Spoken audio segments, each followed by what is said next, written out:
What's going on, guys? Hope you're all keeping well. Welcome back to another video. Welcome back to Grey Talks Wrestling. And it's time to talk about NXT. Coming off of the Great American Bash, which was an outstanding show. Again, NXT just rising to those heights. Maybe even going above where they were before in the TakeOver days. I'm enjoying this NXT, I can't lie. I'm enjoying the characters, I'm enjoying the matches, I'm enjoying the vignettes, I'm enjoying everything about it. It is really, really top notch at the moment. I would definitely recommend, if you're not watching it, you get on there, get on it. Stop sleeping on NXT. They're back, better than ever maybe. Arguably so. Mello don't miss. And there's so much more going on this show that is absolutely outstanding. Let's kick it off with Axiom versus Ali. Good opening match. Good way to start a show. Two guys looking to challenge for the North American Championship at some point. And we get a title match at the end of this show. And we'll talk about the North American Championship in a little bit. But Ali versus Axiom. Great opening match. Even Reggie thought so. And then two guys who I'm not too sure who they are come out to the ring, have a watch. And then think, this is decent enough, we've seen enough, and they bugger off and leave Ali to do the business, get the win after some dubious moments where he tries to rip their mask off of Axiom, then pushes him off the top rope, throws him back in the ring, hits that 450 splash, gets to 1, 2, 3. Ali looking to challenge for the title. I'm enjoying the stuff for Ali on NXT. More than I ever did when he was on the main roster. They really didn't treat him well. He seems to have found his home in NXT, which I'm happy for him, because he is a very talented individual, and I want to see more. I want to see him challenge for that title again. He definitely deserves it. So all night we had Schism looking for the Creed brothers after they embarrassed him last week and the week before that, and they're still looking for him after they banished the Creed brothers basically after the loser leaves town match, or loser leaves NXT, whatever you want to call it. Schism have been looking for the Creed brothers, and they're looking for them tonight. They run through the majority of the NXT job bunch, just absolutely destroying all of them. There's little vignettes and little backstage packages all night long involving Schism looking for them until we get to a match later on in the night. But here they just left a load of jobbers laying. Then we get Kalani Jordan versus Blair Davenport. Blair Davenport is an absolute star. I see Dana Brooke is on NXT now, looking a bit different actually. I'm not minding this Dana Brooke. I want to see more of this Dana Brooke. Let's see what's going on here, shall we? But she's in the corner of this young Kalani Jordan, and she don't stand much of a chance against Blair Davenport. Let's have it right. Blair Davenport is the future of women's wrestling. Very, very talented individual, and I can see big things coming for her in the future. Definitely her future is bright. Heritage Cup match. I did enjoy this. I do enjoy it when we get a match with different rules, different regulations, some different stipulations. This was fun. This was enjoyable. Noam Dar and his group, I forget what they're called now. Those four. What metaphor? That's the one metaphor. Thank you very much over there. Metaphor. Very, very good. Very enjoyable faction, actually. I didn't think I'd like them. Noam Dar, I've watched Noam Dar grow up on the indies over here in the UK, do his thing. I remember watching him in the nightclubs in London and skeezy, sleazy pubs and clubs around in London town. Yes, he's from Scotland. But he did travel down quite a few times, and I did get to see a young Noam Dar and a young Tyler Bate. Let's have it right. Remember when he was 17, 18-year-olds on the indie scene in the UK doing his thing. Absolutely outstanding. And it's so nice to see both of them that have come this far and doing so well for themselves here in NXT and putting on a great show, a great match, a great Heritage Cup match, doing British wrestling proud. I love the roles. We have the rounds. We have 6 3-minute rounds, 2 out of 3 falls. Great, absolutely fantastic.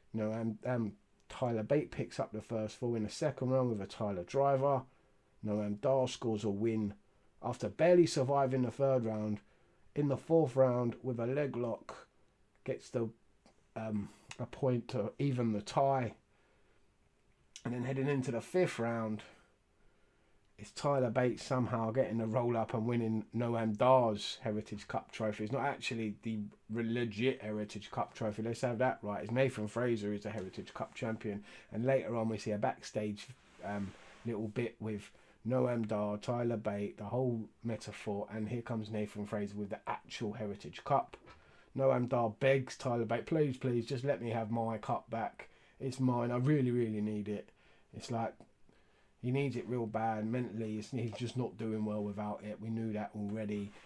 Bate gives it back to him after Fraser said, yeah, go on, give it back to him and then we'll fight each other. We'll have it out at Heatwave, NXT Heatwave. First time hearing about that. Looks like it could be lining up to be quite a decent show with all the matches that are already being made. I'm looking forward to it. Let's have that right. NXT are just knocking it out of the park at the moment. So Bate wins, gives his cup back, well, I said that, and then we get Mello, Dijak, Lee, they're all in the back. Hank and Tank get beaten up by Schism. Dijak attacks Wesley in the back after Wesley and Dijak are trying to decide who's going to be their number 1 contender. We'll find that out next week. That's leading to a match next week, which could be quite interesting. Dragunov calls out Trick Willie. Here comes Trick Willie to the ring. They have a little bit of a back and forth, and it is made that there's going to be a match between Trick Willie and Dragunov at NXT Heatwave. Again, NXT Heatwave looking like it's going to do bits. I can't lie. Braun Breaker is up next against Von Wagner. Never been a fan of Von Wagner. I'm still not, to be honest with you. This was a okay match at best. Braun Breaker is fantastic, but he can't carry Von Wagner to a decent match. Let's have that right. This was hard to watch at points. Von Wagner is not doing it for me. I can't lie. Braun Breaker gets the win. Attacks Mr. Stone, Robert Stone, whatever we're calling him. Do you remember him back in the day in TNA? What was his name? Oh, he was with DJZ. Oh, Robbie E. That was it. Robbie E.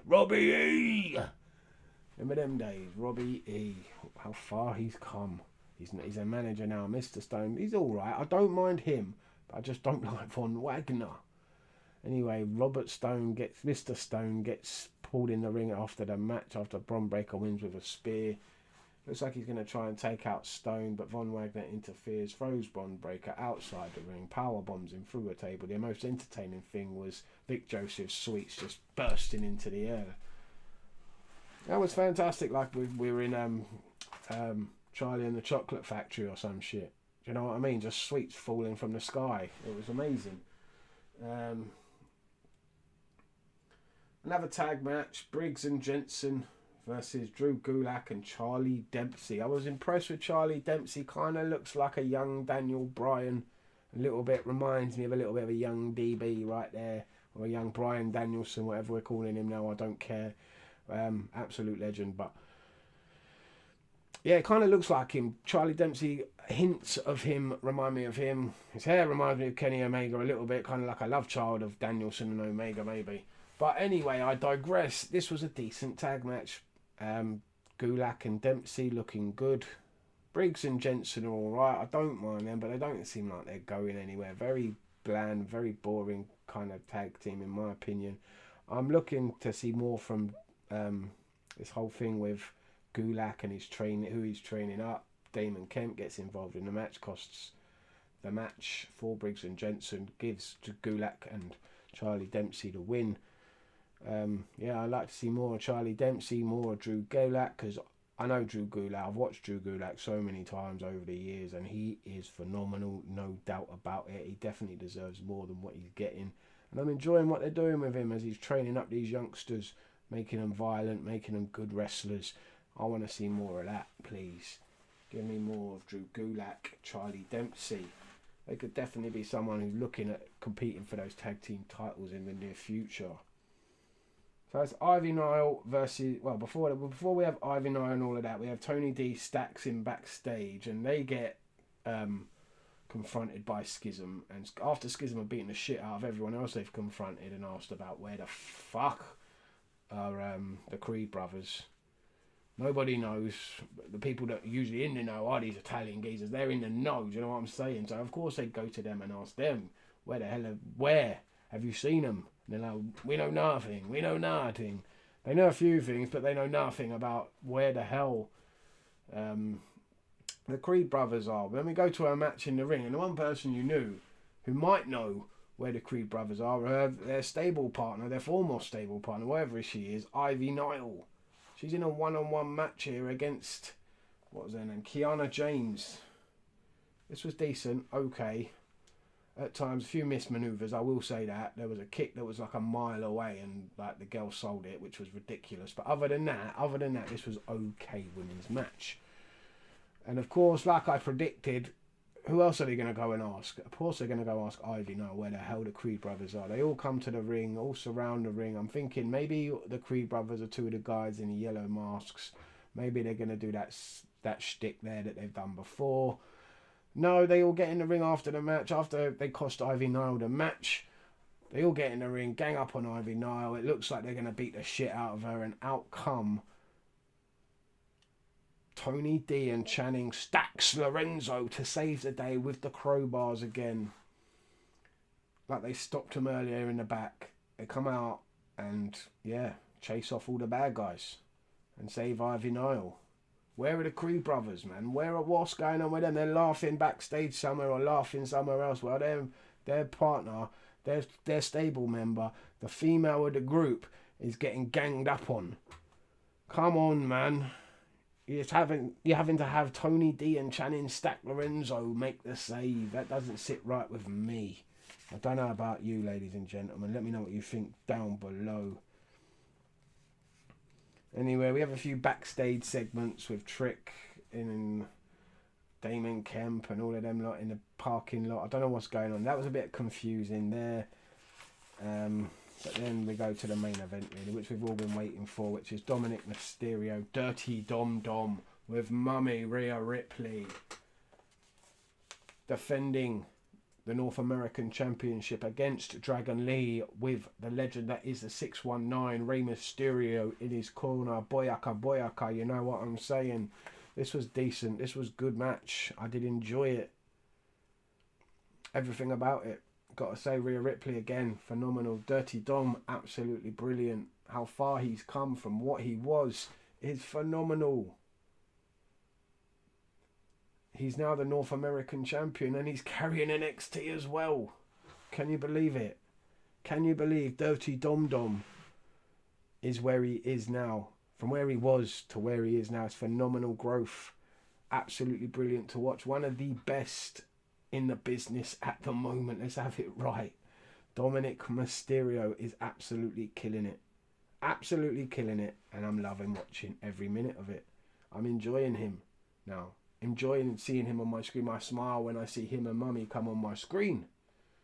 Where before I cringed when I saw him come out with his dad on his shoulders, carrying him, giving him a piggyback. Do you remember them days? Now look what he's doing. This is phenomenal stuff.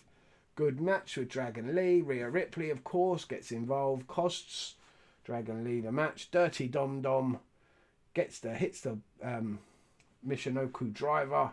1, 2, 3, and still, ladies and gentlemen, your North American champion, Dirty Dom Mysterio. Another good episode of NXT. What was not to love? We had some good matches, good rivalries, good segments, backstage, in the ring. Everything was very, very good, very enjoyable. Let me know what you thought down below. Thank you very much for watching Grey Talks Wrestling. I'll see you next time. Stay safe, stay lucky. Peace.